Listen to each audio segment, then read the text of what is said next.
Assalamualaikum warahmatullahi wabarakatuh. Alhamdulillahi waqafa. Wassalatu wassalamu ala rasulihil mustafa wa ala alihi wa sahbihi wa man ihtada amma ba'du.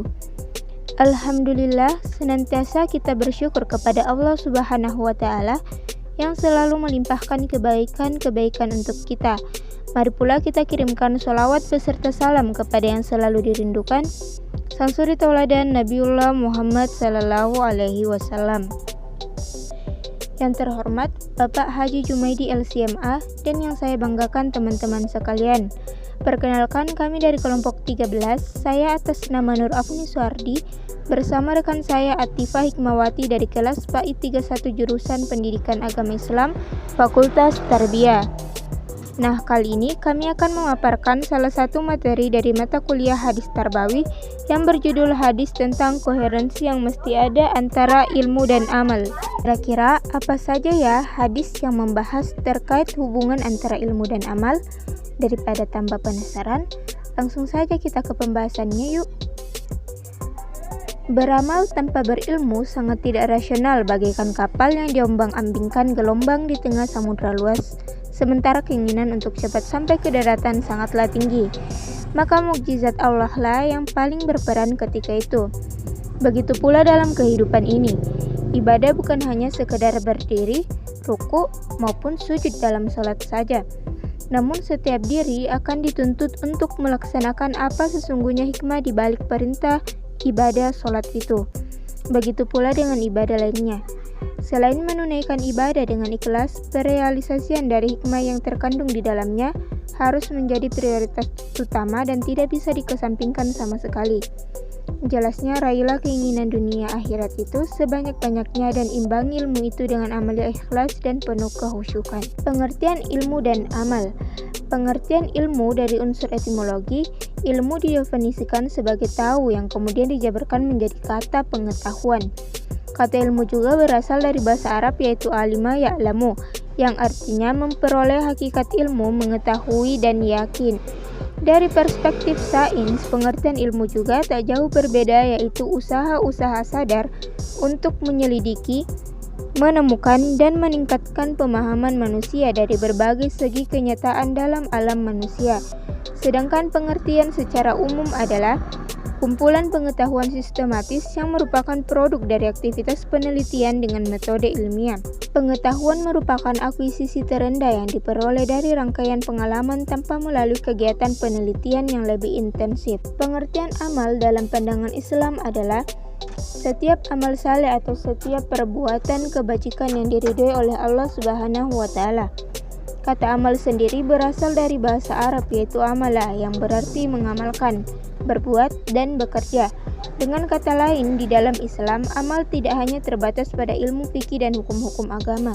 Ilmu ini mencakup segala yang bermanfaat bagi manusia, mulai dari ilmu agama, ilmu sains, ilmu sosial, ilmu ekonomi, ilmu teknologi, dan lain-lain. Apabila dikembangkan secara baik dan benar, maka ilmu-ilmu ini dapat memberikan dampak yang baik untuk peradaban manusia. Seperti ilmu sains yang memberikan banyak inovasi bagi manusia, ilmu teknologi yang disertai dengan berbagai kemudahan di dalamnya, dan ilmu sosial yang memberikan pemecahan-pemecahan terhadap permasalahan sosial yang dihadapi. Baiklah, saya akan melanjutkan pemaparan materi pada bagian kedua, yaitu hadis tentang koherensi antara ilmu dan amal. Saat ini kita menyaksikan tak sedikit dari orang-orang terpelajar dan berilmu yang masih saja menyepelekan perbuatan buruk yang mereka lakukan dengan landasan bahwa hal ini sudah biasa terjadi. Mereka hanya memiliki ilmu namun tak mengaplikasikannya di kehidupan sehari-hari. Hal ini tentunya menjadi suatu hal yang prihatin bagi kita semua, terkhusus umat muslim. Mengiringi ilmu dengan amal merupakan keharusan. Ilmu adalah pemimpin dan pembimbing amal perbuatan. Amal bisa lurus dan berkembang bila didasari ilmu. Ali bin Abi Thalib pernah berkata, ilmu adalah pemimpin amal dan amal adalah pengikutnya.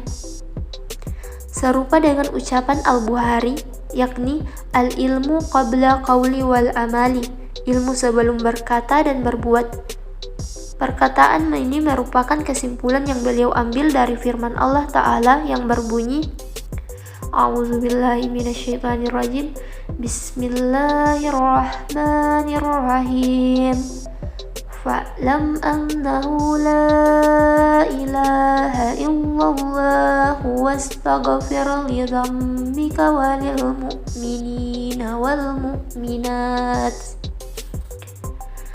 Wallahu ya'lamu mutaqallabakum wa maswaakum.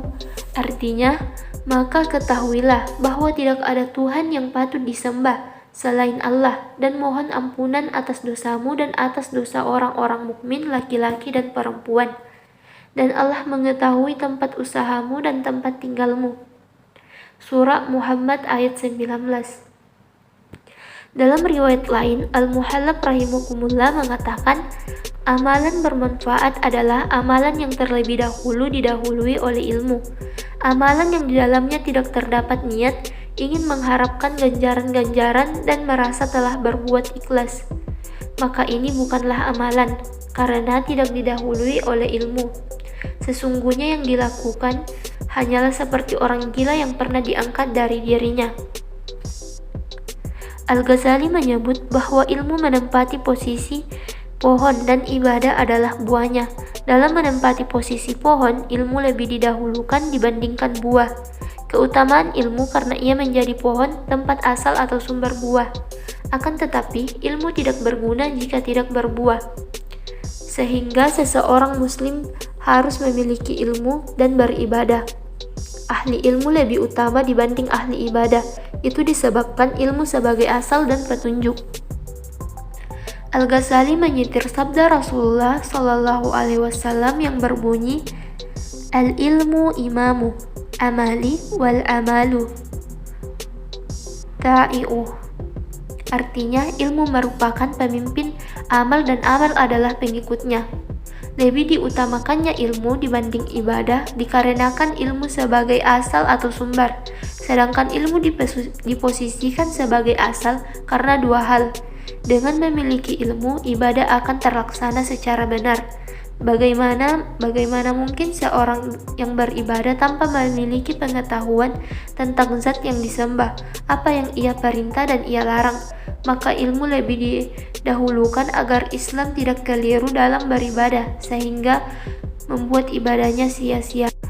Imam Ali bin Abi Thalib pernah berkata, seorang penyeru tanpa perbuatan tidak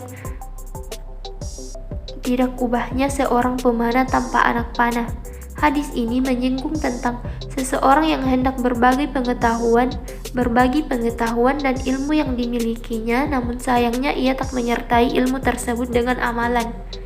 Seperti mengajarkan kepada anak-anak tata cara berwudu, namun hanya menjelaskan dengan ucapan dan tak mempraktekkannya dengan perbuatan. Hal ini tentunya membuat bingung anak-anak, sebab mereka akan kesulitan untuk mengetahui apakah yang mereka lakukan sudah benar atau keliru jika tak menyaksikan langsung sang pengajar dalam melakukan tata cara wudhu tersebut.